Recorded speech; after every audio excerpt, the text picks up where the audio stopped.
Salutare tuturor și bine ați venit la o conversație despre ce își doresc oamenii de la liderii lor.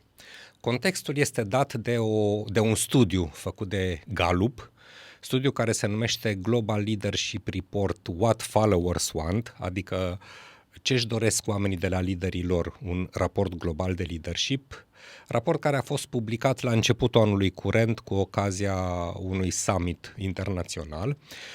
De ce e important acest raport? Pentru că este cea mai amplă cercetare făcută în ultimii ani și care se bazează pe niște decade de experiență. Practic e un studiu făcut pe 52 de țări la care au răspuns 30.000 de participanți. Consistent în toate geografiile și în toate categoriile demografice, oamenii își doresc de la liderii lor 4 aspecte: stabilitate, compasiune, încredere și speranță, nu neapărat în ordinea aceasta. De ce e important acest lucru? Pentru că dacă liderii actuali sau liderii care sunt în formare înțeleg mai bine ceea ce își doresc oamenii de la ei, asta poate contribui la o stare de bine mai profundă și la o suferință mai mică. Și pentru că, așa cum v-am obișnuit, avem nevoie de oameni care pot vorbi și din experiență practică, avem alături de noi astăzi un invitat aparte, și anume pe Dan Lăzărescu. Dan, mulțumim mult de tot că ești alături de noi. Abia aștept să purtăm conversația asta. Am mai spus-o și o mai spun. Eu vin cu voi în episoadele astea ca să învăț lucruri. Înainte să începem propriu-zis și să-ți adresăm primele întrebări, vreau să vă povestesc puțin despre Dan. Dan este inginer cu experiență de peste 24 de ani în industria auto și a condus proiecte majore în Europa, în America de Nord, în Japonia și în China. Este în cadrul grupului Bosch, prieteni alături de care facem și episodul de astăzi, unde a ocupat poziții de conducere atât în Germania, cât și în Ungaria și în România. De peste 25 de ani ești în companie, corect? 24 de ani în companie, dintre care 18 în experiență internațională. De-a lungul timpului a coordonat echipe de inginerie de peste 500 de persoane și a livrat soluții de impact în domeniul powertrain și al sistemelor avansate de asistență pentru șofer, pe care le prescurtăm ADAS, corect? Zic bine? Foarte bine. Mulțumesc foarte, foarte mult. Bun, Dan e născut în București, dar locuiește la Cluj acum, alături de soție, de Ioana, de fiica lor și de un pisic pe nume Gelu. Îmi place foarte mult numele pisicului vostru.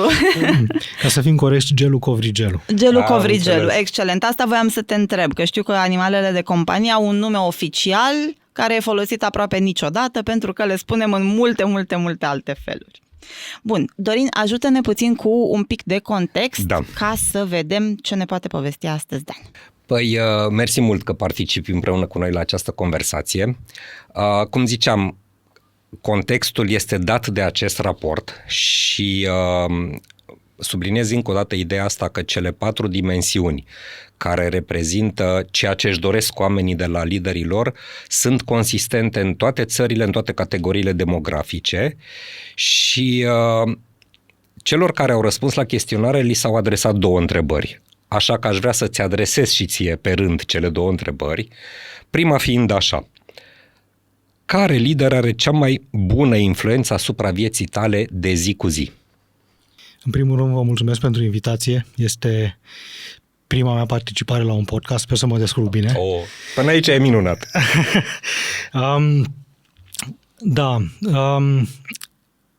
Am stat să mă gândesc un pic care ar fi liderul pe care îl doresc sau pe care mi-l voi alege astăzi și am avut mai multe variante.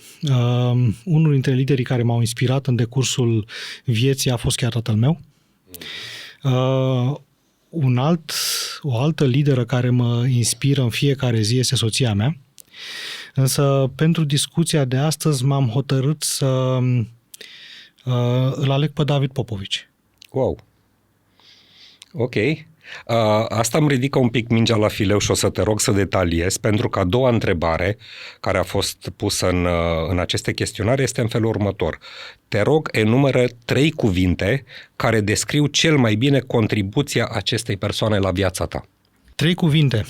O să fie mai mult de 3, dar o să fie 3 elemente. Da? Așa. În primul rând, David Popovici este o persoană performantă. Da? Lucrul acesta este evident. În al doilea rând, îmi place atitudinea. Îmi place atitudinea cu care câștigă, dar îmi place și atitudinea cu care pierde. Și nu în ultimul rând îmi place că totuși la o vârstă de 20 și ceva de ani are o inteligență emoțională ieșită din comun. Lucru pe care l-am regăsit în foarte multe din declarațiile pe care le-a dat în ultimii ani. Uh-huh. Și că ziceai înainte și de tata și de soție, dacă ar fi să alegi și pentru ei niște cuvinte care reprezintă impactul asupra ta? Soția mea se mulează foarte bine pe rezultatele studiului Gallup. Este o persoană cu foarte, foarte multă compasiune. Eu tot timpul îi spun, ești bolnavă de altruism. Da? E o boală altruismul, deci ea se gândește numai la cei din jur. Iar de la tatăl meu am preluat încrederea. Da? Tatăl meu provine dintr-o familie cu posibilități modeste și a început viața mergând la școală numai în zilele în care putea să aibă pantofi.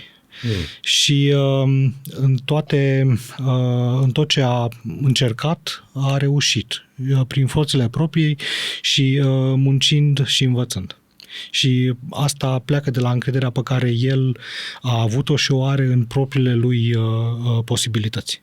E interesant, Dan, aici că tu ai vorbit practic despre 2 din cele 3 categorii de lideri la care s-au raportat respondenții studiului Gallup, pentru că la prima întrebare avem așa cifrele.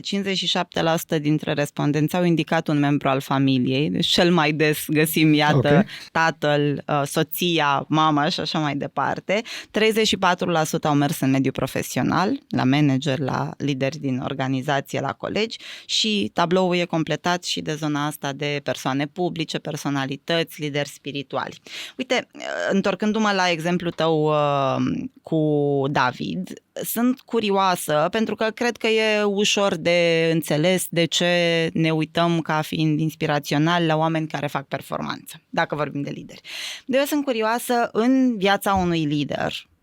Cum anume se reflectă trăsătura asta pe care tu ai adus-o în discuție la David, și anume abilitatea de a pierde și de a câștiga în egală măsură cu naturalețe și de a le accepta pe amândouă ca fiind posibilități? Eu cred că un lider trebuie să accepte faptul că în fiecare zi face greșeli. Eu fac greșeli în fiecare zi. Și trebuie să te raportezi la aceste greșeli într-un mod corect și într-un mod onest. Și de multe ori mi se întâmplă să greșesc față de un angajat sau față de un coleg, să reflectez la acest lucru și să mă duc a doua zi să-i spui, uite, îmi cer iertare, am greșit. Eu cred că un lider trebuie să aibă capacitatea de a ierta și de a cere iertare. Lucru care nu ne vine foarte ușor tot timpul. Mai ales având în vedere cum arată relația pe care o avem noi, cel puțin în zona asta geografică a României, cu greșeala, cu eroarea, cu a accepta că putem să greșim și putem să o dăm în bară din când în când. Dacă David Popovici ar rămâne marcat de fiecare concurs pe care îl pierde, cu siguranță nu le-ar putea câștiga pe următoarele. Și îți mulțumesc foarte mult pentru modul în care ai pus ideea asta pe masă, pentru că se leagă, noi am vorbit în repetate rânduri în mai multe episoade despre instrumentul LSI, despre Lifestyle Inventory și despre cum arată tiparele de gândire, îl punem și pe ecran acum ca să-l aveți la îndemână, dar se leagă și de tiparul perfecționist, de a avea nevoia să facem lucrurile niciodată, în niciun context, la nicio oră, în nicio relație cu vreo formă de eroare, ceea ce ne duce în exact modul în care ai formulat-o tu. Dacă așa arată lucrurile la mine, după ce am greșit prima dată, s-a și terminat procesul, că nu mai am de unde să o mai iau mai departe. Și cred că un lider devine și mai uman în acest fel. Din această umanitate, un lider își alimentează dragostea pentru oameni. Dacă ca lider nu iubești oamenii, din punctul meu de vedere ar trebui să-ți cauți altă meserie. Da? Dacă oamenii fug de tine, atunci ai o problemă. Da? Un lider trebuie să adune oamenii. Și atunci hai să punem lucrurile pe masă, da? Și să admitem că greșim. Ăsta este un model în care eu cred foarte mult. Și mie mi se pare că David Popovici este un exemplu foarte bun de om care insuflă speranță.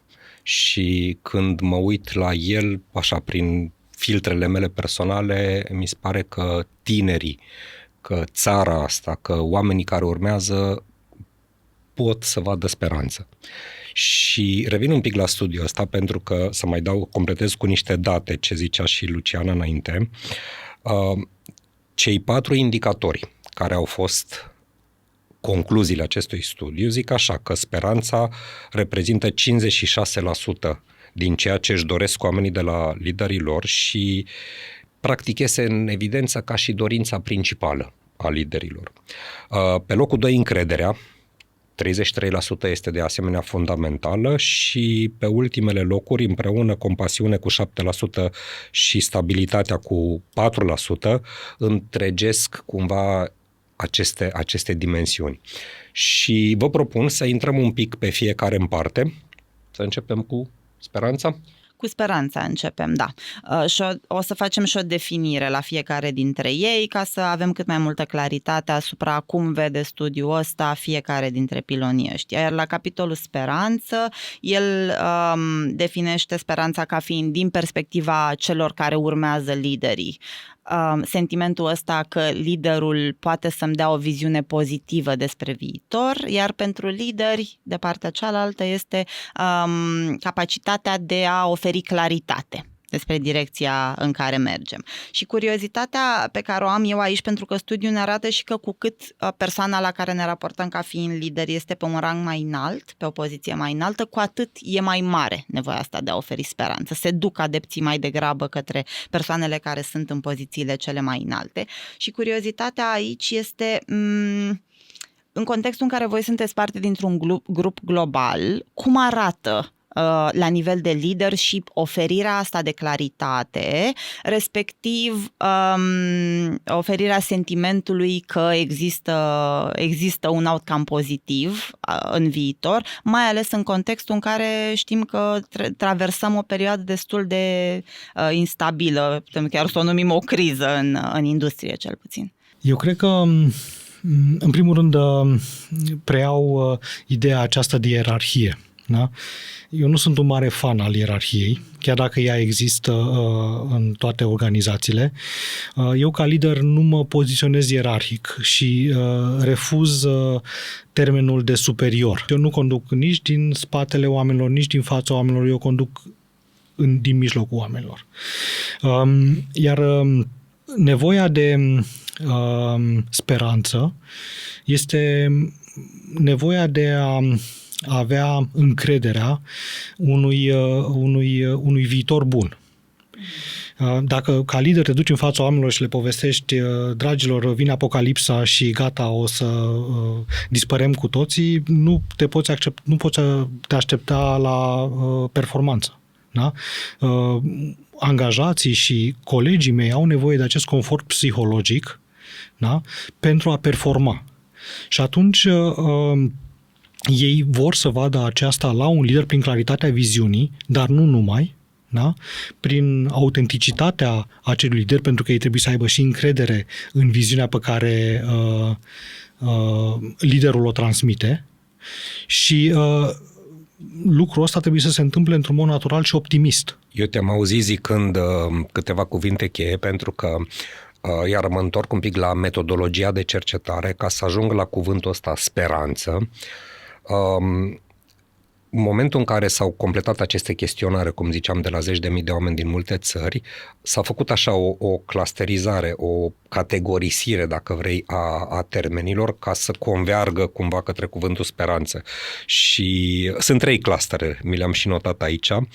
Primul cluster reprezintă cuvinte din categoria inspirație, viziune, integritate personală și te-am auzit zicând claritatea viziunii, integritatea care e și încrederea. Al doilea cluster listează învățarea, dezvoltarea, realizarea, creșterea. Eram curios pe clusterul ăsta de dezvoltare, eu înțeleg a oamenilor, până la urmă și profesională și personală, Cum sunt lucrurile la voi în organizație? Cât de mult accent se pune până la urmă și pe acest aspect? Foarte mult. Compania Bosch are un program extrem de elaborat și de bine elaborat pentru dezvoltarea personală a angajaților, însă pentru mine principalul ingredient, dacă vreți, este vorba de cultura organizațională. Există, din punctul meu de vedere, două motoare ale dezvoltării personale. Unul dintre ele este introspecția, iar celălalt este feedback-ul. Noi avem o cultură a feedback-ului permanent. Angajații primesc și dau feedback. Iar prin introspecție reușim să procesăm acest feedback într-un mod care ne ajută să ne ajustăm comportamentul. Și spun lucrul acesta pentru că, cel puțin din experiența mea personală, aceste elemente ale introspecției și ale feedback-ului nu se regăsesc în structura noastră educațională, cel puțin nu când mergeam eu la școală. Contraintuitiv, cumva, cu sistemul nostru de învățământ. Eu n-am avut niciodată impulsul de a le spune părinților mei că vreau să vă dau un feedback. Da? Mă întorc la discuția pe care o aveam adineauri despre greșeală. Ce sens ar putea să aibă introspecția? Să mă gândesc la ce am făcut greșit și la ce pot să corectez data viitoare, respectiv ce sens ar putea să aibă feedback-ul, să primesc informație despre ce am făcut greșit și ce pot corecta data viitoare, dacă noi nu suntem deschiși la a face pasul de dinainte și anume a accepta că e posibil să fie ceva ce am făcut greșit. Exact, și atenție, feedback-ul nu este numai unul negativ. Da? Feedback-ul poate să fie și unul foarte pozitiv. Trebuie să le spunem oamenilor din jurul nostru, wow, chestia asta ți-a ieșit super bine, apropo de speranță. Da? Care întărește niște credințe, niște valori, niște comportamente, până la urmă e important și acest feedback pozitiv. Exact, și faptul că acesta este un proces continuu, care ne ajută să ne reflectăm, da, prin ochii altora și să ne corectăm. În felul acesta noi practic evoluăm profesional. Pentru că completează și al treilea cluster pe care mi-l notasem aici la tema asta a speranței și care reprezintă suportul din punctul de vedere al liderului, independența pe care le-o dăm oamenilor și te aud zicând faptul că, de exemplu, când ofer cuiva feedback, poate a făcut o greșeală. Presupun, dar aici este o întrebare și o curiozitate pentru tine, în momentul în care dăm un feedback, hai să-l numim așa constructiv, observăm la un angajat că a făcut, nu știu, poate o greșeală sau ceva ce ar fi putut face mai bine, da? Cum se vede asta ca și suport din partea liderului? În primul rând se vede în felul în care dai acel feedback. Feedback-ul se dă în timpul la persoana întâi. Eu am observat. Nu se dă prin referințe. Mi-a spus cineva că tu ai făcut. Nu. Feedback-ul trebuie să ți-l asumi. Da? Ăsta este primul element. Feedback-ul trebuie dat într-un mod care să țină cont de faptul că în fața ta ai o persoană pe care nu vrei să o rănești. Eu cred că leadership-ul nu trebuie să rănească oameni. Nu trebuie să îi dai un feedback cuiva cu intenția de a-i face rău, ci cu intenția de a-i face bine. Da? De-aia îl dai și spui, uite, eu așa te-am văzut în situația respectivă și mi se pare că lucrul ăsta este foarte bun și te rog să continui. Da? Sau poate că în situația respectivă eu aș fi procedat altfel. Da? Deci respectul trebuie să fie parte din feedback și, așa cum spuneam și mai înainte, intenția de a nu răni. Aș vrea să fac legătura între pilonul ăsta al speranței și următorul, al încrederii, pentru că tu ai vorbit, Dan, despre cum e important să nu le spunem oamenilor că urmează să vină apocalipsa, că cine e motivat dacă mâine nu mai suntem pe aici. Și atunci e nevoie să venim cu doza asta de optimism, de viziune pozitivă asupra viitorului. Întrebarea pe care o am eu aici e cum anume facem echilibrarea între viziune pozitivă asupra viitorului viitorului și oferirea de răspunsuri realiste atunci când poate că realitatea obiectivă pe care o trăim nu are tot. Adică avem procese complexe, avem influențe poate din contextul mai mare care ne trec prin situații dificile. Nu putem să venim și să spunem o să fie totul bine sau, mă rog, putem să facem asta, dar o vedem inclusiv în spațiul public care nu are legătură cu cel organizațional, că poate să fie chiar eficient. Vin cu răspunsuri foarte simple pentru probleme foarte complexe și răspunsurile alea sunt foarte pozitive, poate să atragă mulți adepți. Și am putea să argumentăm că ăla e un lider care are oameni pe care îl urmăresc. Dar întrebarea mea e dacă vrem să ne păstrăm totuși un lider autentic, așa cum l-ai numit tu, și un lider eficient până la finalul zilei. Cum putem să facem echilibrul ăsta între o viziune pozitivă asupra viitorului, totuși una în care putem să avem încredere și pe care o putem proba și peste o lună, două, un an și așa mai departe? Da, sinceritate. Sinceritatea este foarte importantă pentru că este un atribut al integrității. Pentru mine, eu sunt foarte critic cu mine însumi. Da? Și întotdeauna mă gândesc cum aș vrea eu să mi se transmită un mesaj care poate să nu fie unul foarte pozitiv. Da? Și în așa fel încât eu să cred în el. Da? Prefer un adevăr neplăcut, da? Unei chestii așa vorbite după colț. Da? Cred că în modul acesta poți capacita echipa, pentru că faptul că ești într-o situație dificilă și industria automotive este într-o situație de transformare extrem de complicată în momentul de față. Da? Nu trebuie să ascundem lucrul ăsta, asta e realitatea. Dar felul în care transmitem acest mesaj trebuie să fie unul în care să arătăm, uite, asta e situația în care ne aflăm, astea sunt lucrurile pe care le avem de făcut, aceasta este viziunea, da? Și să facem tranziția de la ce oferă compania la ce oferim noi ca și angajați. Fiecare dintre noi trebuie să aibă o contribuție, da? La acest scop, care poate să fie și un scop de business, da? Pentru că cel mai bun mod de a avea grijă de oameni este să ai un business sustenabil. Și ai folosit termenul ăsta, capacita oamenii. Sunt curioasă dacă poți să intri puțin mai în detaliu, mai în profunzime.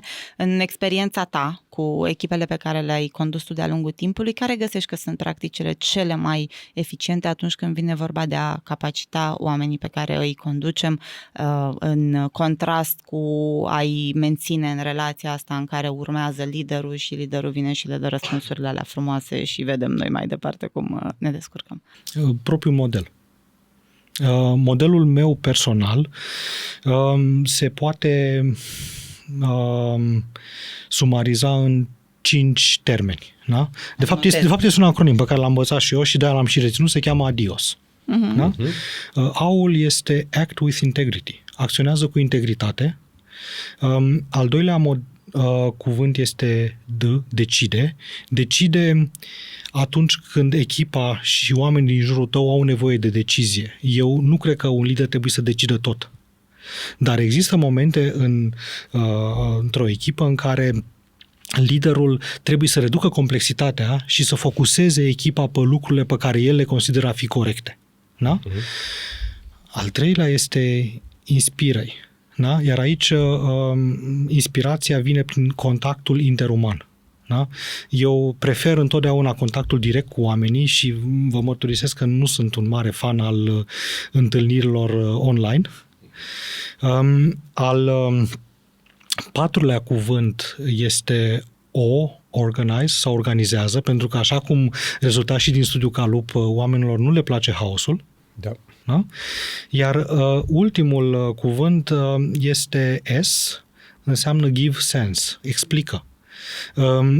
Știi, cum îi capacitezi? Păi explicându-le, le spui care este scopul și le explici și de ce este acela scopul. Pentru că vremurile în care liderul suprem venea și spunea gata, asta este executați, au trecut. Oamenii trebuie să înțeleagă, pentru că numai atunci își asimilează scopul. Da? Și răspunsul la întrebare ăsta este modelul personal și modelul meu personal este adios. Mi-a plăcut asta cu adios. Da, mi-am notat. Da.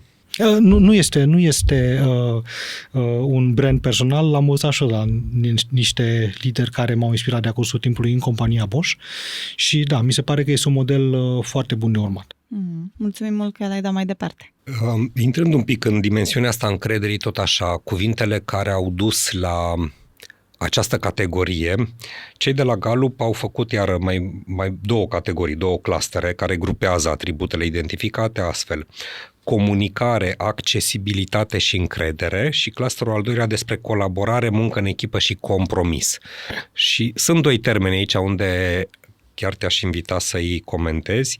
Partea asta de accesibilitate a liderului, când și cum trebuie să fie, și te-am auzit spunând și că nu ești adeptul întâlnirilor online, și al doilea, partea de compromis.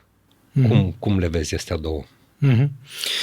Accesibilitatea. Eu nu chem oamenii la mine. Da? Mă duc la ei. Noi avem o politică de free sitting. Da?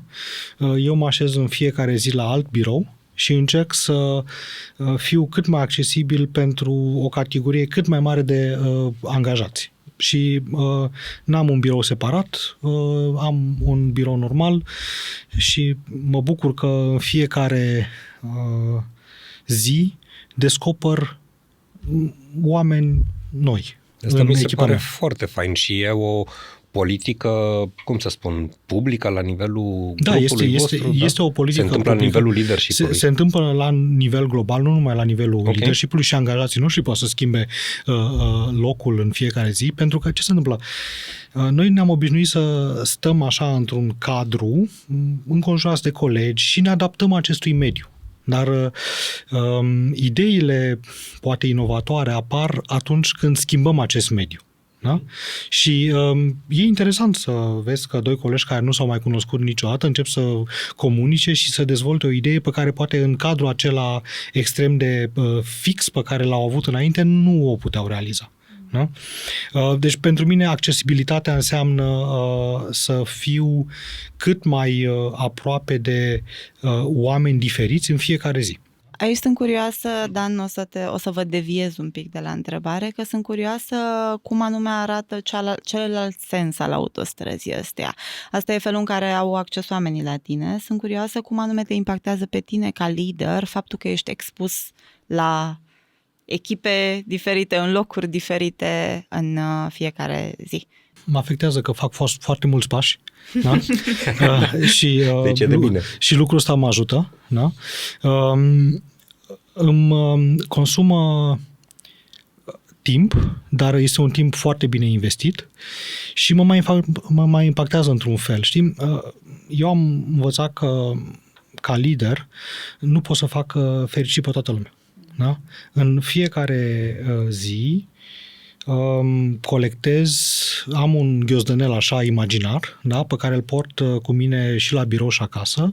Este ghiozdănelul nemulțumirilor. Și merg cu el în fiecare zi. Da? Îl deschid dimineața când mă spăl pe dinți și dacă pot să mă uit în oglindă când mă spăl pe dinți, atunci știu că am acționat cu integritate și chiar dacă poate că n-am reușit să fac fericită pe toată lumea, am făcut ce puteam eu să fac ca oamenii să aibă toate micile aceste nemulțumiri, cel puțin adresate și, dacă se poate, în parte și rezolvate. Dar nu putem să facem fericiți pe toată lumea și un lider care își asumă acest ideal, pentru mine e mai degrabă un populist. Sau se duce, că tot făcea Lucian la referire la LSI, se duce într-un tipar din ăsta de gândire de tip aprobator, în care toată people lumea, pleaser, tot e un scop în sine. Să fie fericită în prezența mea, da. Ok, și revenind un pic la fir, că sunt curios și la partea asta de compromis. Ce înțelegi prin compromis, cum îl definești și cât de mult ești dispus ca și lider să faci anumite compromisuri, care ar fi niște limite? Valorile mele personale. Acestea sunt limite. Nu fac compromis de la valorile mele personale. Și, nu știu, poate aici aș putea să vă povestesc că în anul 2000 am terminat facultatea și la 3 zile după ce am terminat facultatea eram în tren și mergeam spre Germania. Era o vreme care România nu era cea de astăzi. Da? Era o vreme în care erai forțat să faci foarte multe compromisuri. Și nu mi-am dorit acest lucru. Am ales o altă țară unde am putut să mă desăvârșesc profesional cu mult mai puține compromisuri și niciun compromis de la valorile mele personale. Și pentru mine aceasta este limita. Și ai și niște exemple cumva în care ți-au fost forțate niște limite sau și totuși ai făcut niște compromisuri, bine, fără să calci peste valori, dar să fie mai greu așa. Am studiat în Facultatea de Electronică și Telecomunicații. Da? Tata a fost 40 de ani profesor în Facultatea de Electronică și Telecomunicații. În facultate, fiecare profesor știa că sunt băiatul lui tata. Okay. Mi-a fost extrem de greu, chiar dacă vă mărturisesc că am învățat. Deci eu eram unul dintre studenții care învățau. Colegii mei de facultate pot să confirme lucrul ăsta, dar nu am putut să accept să fiu asimilat ca băiatul lui tata în Facultatea de Electronică și Telecomunicații și de aceea am plecat. Dar, revenind la întrebarea ta, Doru, da, sunt și situații în care trebuie să faci compromisuri. În inginerie nu există soluția perfectă. Da? Din punct de vedere absolut. Soluția perfectă este acea soluție pentru care clientul este mulțumit și revine la tine și spune hai să mai facem un proiect împreună. Da? Și în inginerie ai în permanență de rezolvat probleme și de a găsi soluții care sunt până la urmă un compromis între tehnică și viața reală. Și da, asta este parte din jobul meu de zi cu zi, de a găsi. Pot să vă dau foarte multe exemple din punct de vedere tehnic. Da?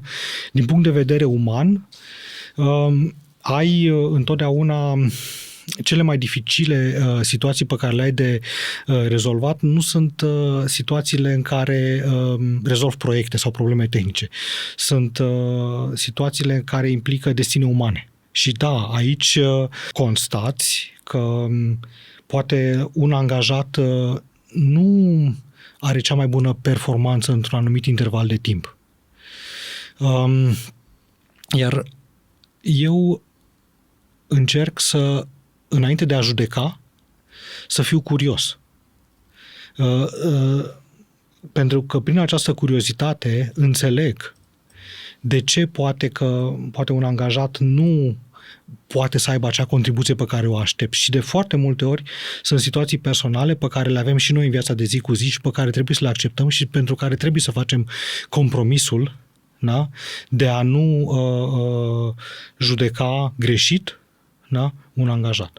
Aici mi-aduc aminte o să fac o trimitere la o altă serie de episoade pe care am înregistrat-o noi cu Radu Atanasiu despre decision making, despre cum luăm decizii și el spunea, apropo de nevoia asta de a face compromis atunci când luăm o decizie astfel încât să fie aia care readuce clientul, nu cea potențial perfectă ipotetică și a rămas cu mine o idee și anume că întotdeauna atunci când ești pus în situația de a lua o decizie, ea a treia cea mai bună decizie, că aia perfectă nu există, cea mai bună o să vină un pic prea târziu în mintea ta, așa că alege-o pe aia care e aici, e cu tine, funcționează și îndeplinește nevoile atât pe ale tale cât și pe ale persoanei din fața ta de natură, ca relația să poată să continue, rezultatele să fie bune și să avem ocazia să construim pe mai departe. Da, aici eu mă inspir foarte mult din Daniel Kahneman.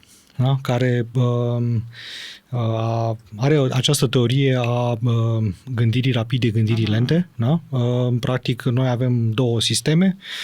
Sistemul de decizie rapidă, care se bazează foarte mult pe niște pattern-uri pe care noi le avem deja formate din primii ani ai vieții, ne formăm anumite asocieri și reacționăm relativ repede. Tocmai de aceea spun eu că un lider începe să se formeze din primii ani, da? Și sistemul de decizie lentă, care e un sistem extrem de analitic și care la un moment dat și care validează sau invalidează deciziile rapide. Uh-huh. Da? Decizia trebuie să vină. Și trebuie să fie corectă. Da? Și trebuie să vină în intervalul de timp pentru care ea mai contează. Că o decizie luată prea târziu nu va mai conta. Eu aș trage așa o primă concluzie, pentru că revenind un pic la studiu și rezultatele lui, zic așa, că oamenii au nevoie de speranță și de încredere și că astea două împreună, 56 și cu 33, reprezintă aproximativ 90% din ce au oamenii nevoie. Speranță și încredere au nevoie de la un lider, asta e majoritar, că o să vorbim imediat și de cealaltă două dimensiuni. Mie mi se pare că cele două dimensiuni și funcționează bine împreună, adică nu poți să ai încredere fără speranță și invers. Și voiam, pe lângă amprenta personală și exemplele pe care le-ai dat și tu ca om lider, să adresăm dacă există și viziunea la nivel de companie, nu știu, practici organizaționale. Pe mine mă interesează foarte mult că aminteai cuvântul cultură organizațională.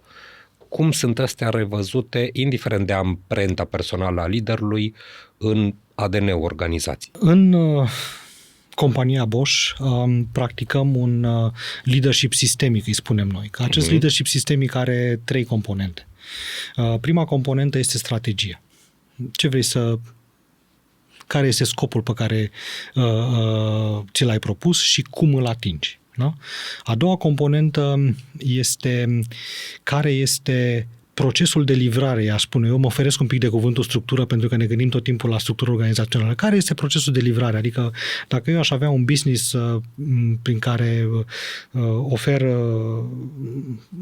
buchete de flori, trebuie să mă gândesc cum ajunge floarea după câmp în buchetul pe care îl ofer unei doamne. Care este value chain-ul nostru. Iar a treia componentă este cea pe care o menționai tu, Doru, cultura organizațională. Iar cultura organizațională este, din punctul meu de vedere, influențată de liderii și de modelul pe care ei îl reprezintă în această organizație. Deci astea sunt cele 3 componente. Okay. Da? Strategie,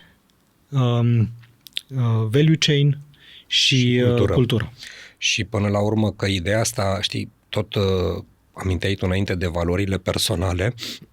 Valorile personale în momentul în care sunt în concordanță cu cultura organizațională și intersecția dintre astea două ne dă energie, pentru că mai există și lucrurile în care, nu știu, valorile mele personale ca și lider nu neapărat converg cu, știi ce zic, câteodată ne mai punem valorile pe pereți și nu neapărat credem în ele. Și aici am fost inspirat și o să vă mai spun un acronim. Am avut un lider care ne-a prezentat modelul sistemic de leadership și la sfârșit ne-a spus, știți, toate lucrurile astea funcționează cu o singură condiție și toți eram atenți, no BCE. Și am zis, da, ce înseamnă no BCE? Și el zice, no blaming, no complaining, no excuses. Ok. Da? Pentru că pentru el, și recunosc că modelul acesta m-a inspirat și pe mine, este baza încrederii. Da? Pe care oamenii o au în lider și liderii o au în oameni. Să nu dăm vina. Nu dăm vina, nu ne plângem în permanență și nu ne găsim scuze. Da? Okay. Până la urmă la asta se rezumă tot. Am mai luat un acronim. Da, exact, am mai luat și o să fac și o corelare cu studiul celor de la Google. Punem pe ecran și aici care erau pilonii pe care îi identificaseră ei, dar pentru mine no blaming, și no complaining are legătură cu siguranță psihologică, cu nevoia de a fi în siguranță atunci când greșim și suntem împreună pentru shared responsibility, pentru responsabilitatea împărtășită asupra modului în care putem să corectăm, tocmai pentru a nu avea nevoie sau nu a simți că trebuie să găsim scuze sau că trebuie să dăm vina unii pe alții, pentru că noi așa suntem împreună în asta. Și cu asta o să mă mut, Dan, la cel de-al treilea pilon, și anume cel al compasiunii. Studiul îl definește ca fiind nevoia oamenilor de a simți că ne pasă unii de ceilalți și că suntem ascultați. Și tu ai început în bucata de introducere în care ai vorbit despre liderii care te inspiră, prin a ne spune și despre soția ta, care bifează poate un pic prea mult la capitolul compasiune. Exagerat de mult, da. Bun, am zis să nu o zic eu. Și întrebarea este, în experiența ta, în rolul ăsta de lider, cum arată compasiunea care nu se pune pe altarul de sacrificiu pentru ca celorlalți să le fie bine, dar care îi susține pe ceilalți să se simtă văzuți, auziți și ascultați? Compasiunea este un ingredient natural al leadership-ului. Nu poți să-l trăinuiești. Ori îl ai, ori nu-l ai. Vine împreună la pachet cu capacitatea de a asculta. Dar nu numai de a asculta, ci și a reacționa. Și până la urmă este vorba de comunicare. Știi că comunicarea are două componente, cel care vorbește și cel care ascultă. De multe ori vorbim, dar nu ascultăm. De multe ori când am un angajat care vine și își exprimă o nemulțumire, am așa în mintea mea un mic omuleț care spune taci, taci, taci, taci, taci și tac. Și după ce am înțeles,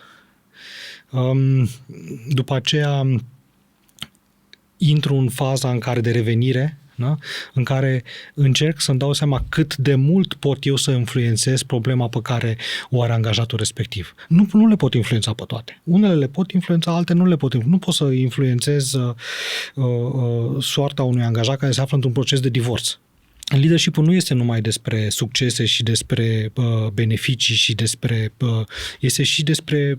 poate majoritatea timpului despre oamenii care sunt în jurul tău și pe care vrei să-i conduci, da? Pe un drum al succesului în compania în care lucrezi, da? Și pentru asta, da, trebuie să fii capabil de a schimba tot timpul perspectiva. Care e rolul liderului în situații din astea în care, în mod obiectiv, nu poate să facă nimic? Nu poate să contribuie cu o soluție pentru dificultatea pe care o are persoana din fața lui? Da, să ceară ajutor. Mie mi s-a întâmplat, am trecut exact în situația asta, dacă tu nu poți să rezolvi, poate altcineva. Da? Avem inclusiv situații cu diverse vicii. Da? Eu nu pot și să acționeze cât mai repede. Noi nu suntem psihologi, eu sunt inginer. Eu nu știu, exact. nu mă pot substitui unui psiholog.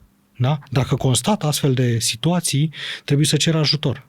Aș vrea să ne întoarcem un pic la definiția cuvântului compasiune, pentru că am auzit zicând că e dificil să înveți pe cineva compasiune și într-o oarecare măsură îți dau dreptate, dar aș vrea să definim un pic compasiunea, pentru că ea pornește de la cuvântul empatie.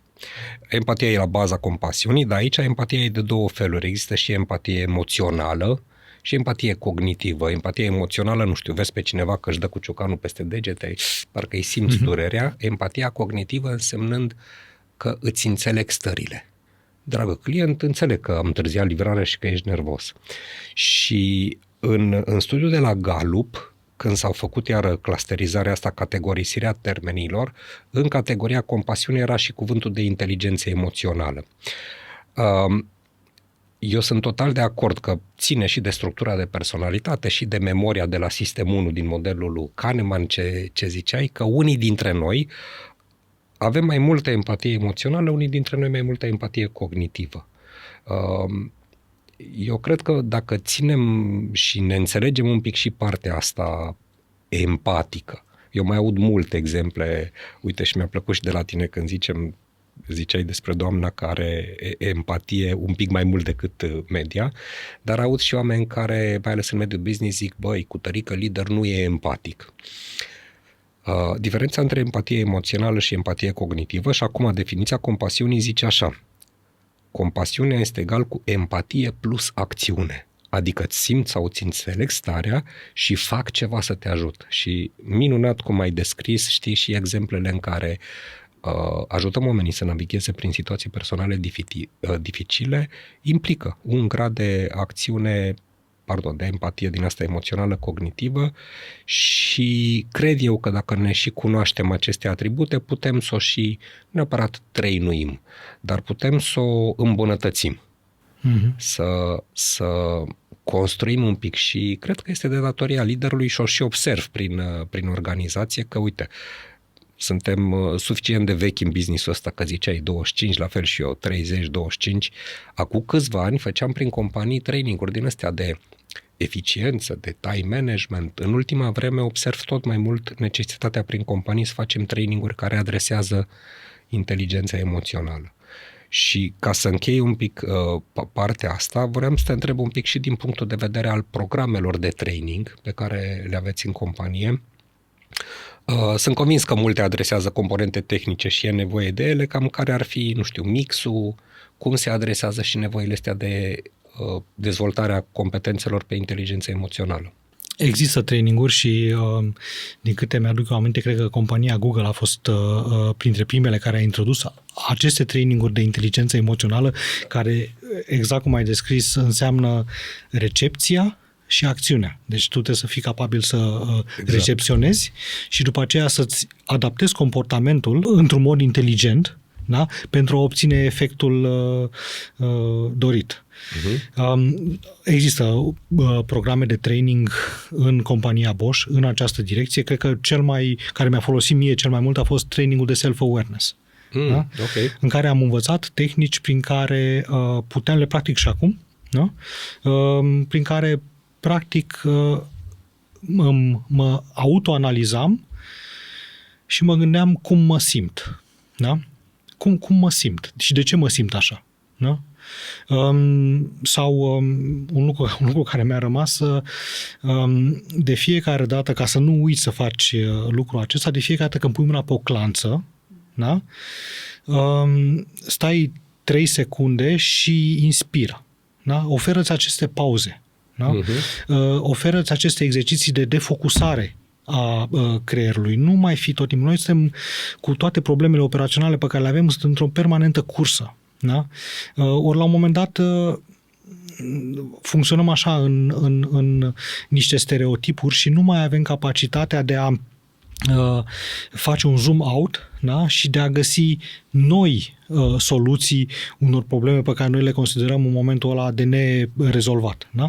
Defocusarea este importantă. Deci trainingul acesta există în compania Bosch și eu încurajez angajații noștri să le viziteze, ca oamenii să participe la aceste traininguri. Deci cu mine nu negociez trainingurile.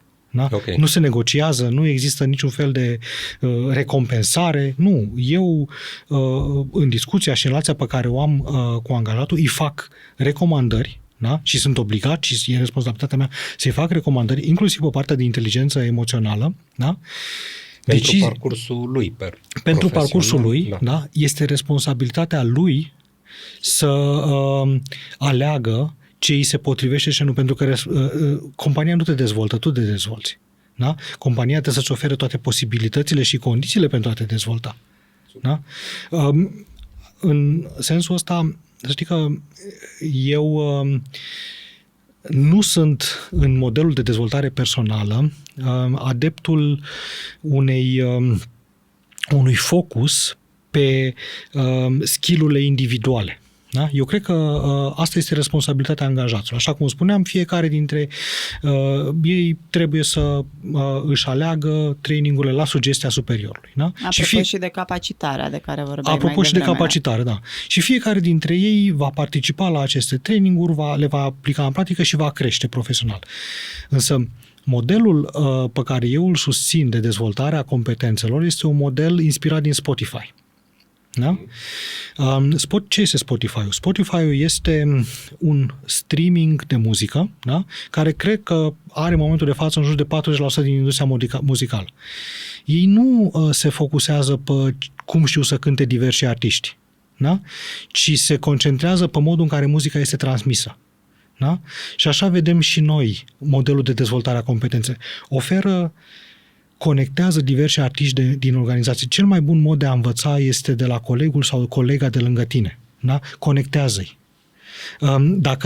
Și există metode, și Spotify o face chestia asta extraordinar de bine, prin care accelerează acest schimb de cunoștințe. Și atunci efectul de învățare într-o organizație este exponențial. Da? Alternativa ar fi să stau cu fiecare să fac așa zisul management de competențe, adică te iau pe tine, Doru, te pun pe scaun, îți spun, uite, Doru, părerea mea este că trebuie să vizitezi training-urile astea, fă-le, tu te duci, le faci și după aceea te întorci peste un an de zile și vedem care e rezultatul. Rezultatul nu va fi unul bun. De ce? Pentru că tu nu înveți ce spun eu. Tu înveți ce-ți place. Artiștii după Spotify nu cântă ce li se spune, cântă ce le place. Da? Și atunci fenomenul de dezvoltare de competențe, și eu termenul ăsta îl folosesc, nu managementul de competențe, este diferit. Deci noi încercăm să implementăm în compania Bosch un Spotify, da? Al streamingului de cunoștință, în care fiecare angajat este un artist care poate să emite, dar poate să și recepționeze, și în felul acesta, da? Nivelul de dezvoltare și nivelul de creștere și de învățare devine exponențial. Mai mult decât atât, da? Organizația începe să-și seteze singure propriile targeturi de învățare, pentru că eu pot să te încadrez pe tine într-un anumit profil, dar nu vreau să-ți anulez lucrurile pe care tu le știi în afara acelui profil. Uite, eu sunt un inginer, știu să fac diverse lucruri în inginerie, dar mai am încă un hobby, tâmplăria. Da? Ok. Și îmi place să merg și cu excavatorul.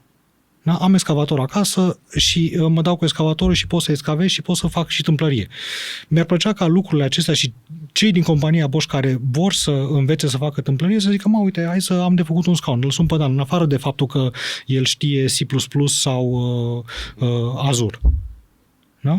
Super, super. Mi-a plăcut și ideea asta și diferența se vede din felul cum o explici între leadership și management când vorbim de dezvoltarea personală, și mi-a plăcut la nebunie ideea asta de artist din organizație. Da. Foarte fain. Da, și noi spunem în compania Bosch, dacă am ști ce știe Bosch-ul. Lucrul ăsta nu se aplică numai companiei Bosch, se aplică la toate organizațiile. Oamenii nu sunt niște profile în Excel. Da? Și nu le poți reduce, da? La niște skill-uri într-o tabelă de Excel. Lucrurile nu funcționează așa. Oamenii sunt foarte complexi.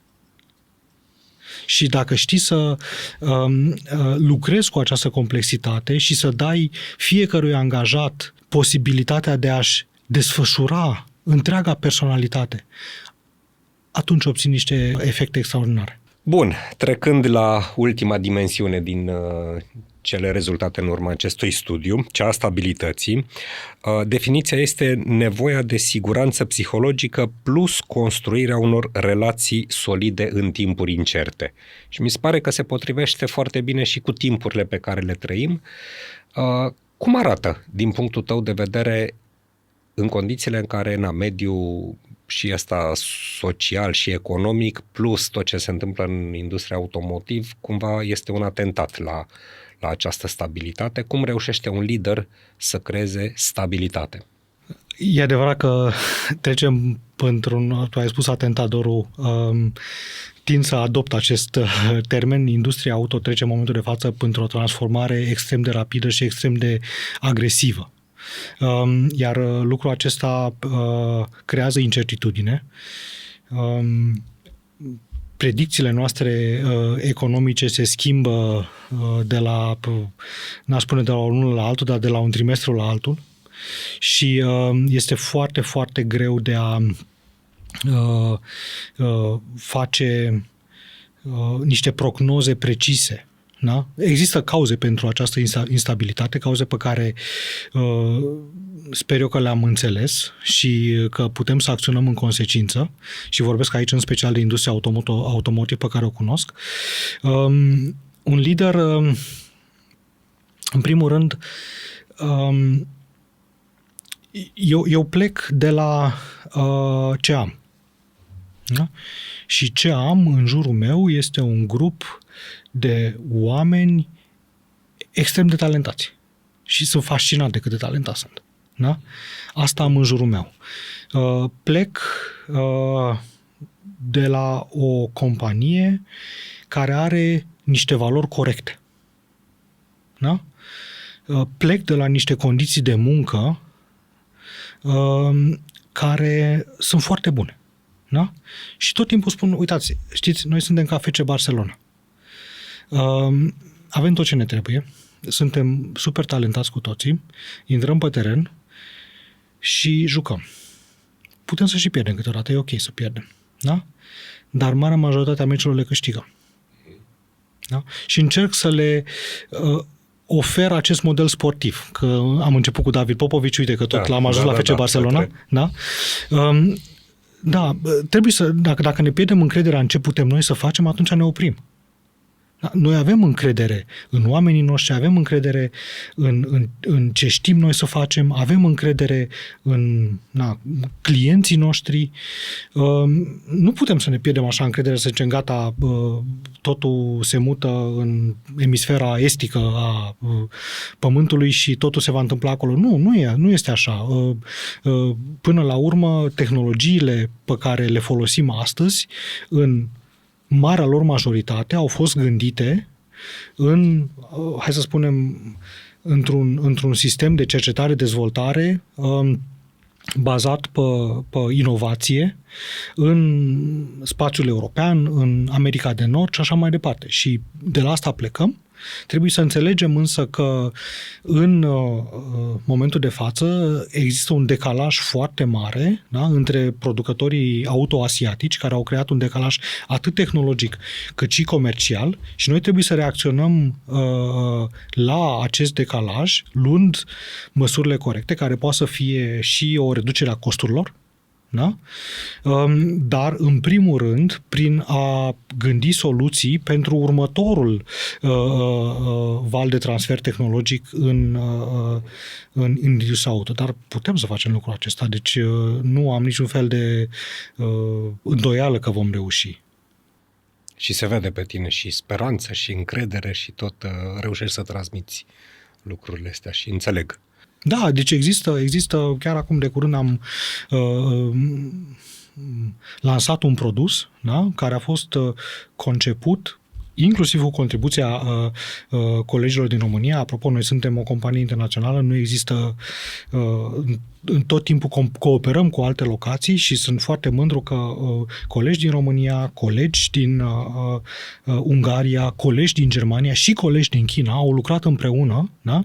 Și au creat un produs, ADAS, da? Care se bucură de foarte, foarte bune performanțe și apreciere în momentul de față, și asta ne demonstrează că putem să fim în avangarda dezvoltării tehnologice, așa cum am fost și până acum. Deci nu e totul pierdut. Da. Cu siguranță. Și ca să ne întoarcem de unde am pornit, asta e un mesaj de speranță, nu-i așa? Da, este un mesaj de speranță și este un mesaj și de mobilizare. Da? Deci, altfel, numai cu speranța nu o să funcționeze. Da? Am menționat reducerea costurilor. Trebuie să facem lucrul acesta. Reducerea costurilor nu înseamnă neapărat reducerea personalului. Da? Costurile le poți tăia în diverse moduri. Da? Și, apropo, nu este vorba numai despre companii. Da? Întotdeauna, când cheltui mai mult decât câștigi, da? Trebuie să redresezi rapid situația și noi facem lucrul acesta în companii, suntem forțați, pentru că acolo procesele decizionale, în cazul în care rezultatul economic nu este unul satisfăcător, sunt mult mai rapide, da? Și total nedemocratice, da? Și atunci, da, trebuie să avem o regândire, da, a situației noastre economice, eu niciodată spun, uite, noi trebuie să comprimăm. Noi nu reducem, noi comprimăm. Deci eu că tot vorbim de competențe, dacă am niște competențe, da, care sunt foarte, foarte, într-o bandă foarte largă, trebuie să mă concentrez și să-mi repoziționez echipa pe acele competențe care au un impact decisiv și direct asupra pieței în intervalul de timp care mă interesează pe mine, urmând strategia mea. Și atunci, da, trebuie să convertesc un inginer în cloud într-un inginer AI. Ca să ne îndreptăm așa un pic către concluziile acestui episod, pentru mine conversația asta a fost, punând un pic în context și studiul pe care l-am discutat, pentru mine este așa, liderul are 3 zone mari de existență, dacă vrei. Prima este cea de a se înțelege pe sine, de a se dezvolta, tot ce am vorbit noi și cu competențele respective. A doua este să-și înțeleagă rolul și business-ul din care face parte. Și a treia, care pentru mine a fost nouă și m-a luminat cumva și studiul pe care l-am citit și conversația pe care noi împreună am avut-o, să înțeleg și nevoile celor care mă urmează, că până la urmă nu există lider dacă nu am niște follower, cum îi zice în engleză, sau urmăritor, nu știu dacă există o traducere bună în România, niște oameni. Deci să înțeleg nevoile celor care mă urmează și să înțeleg că cele mai importante sunt în ordinea asta speranță, încredere, compasiune și stabilitate. Asta au nevoie oamenii de la mine. Care ar fi așa câteva gânduri de final venite din partea ta? Sunt foarte multe. Cred că foarte important pentru un lider este autenticitatea. Fii în fața oamenilor așa cum ești în realitate. Nu încerca să copiezi, nu încerca să faci promisiuni goale de conținut, da, pe care nu le poți respecta. Așa cum te respecti tu pe tine, așa te vor respecta și oamenii. Și gândul de final acesta este: oamenii caută lideri autentici.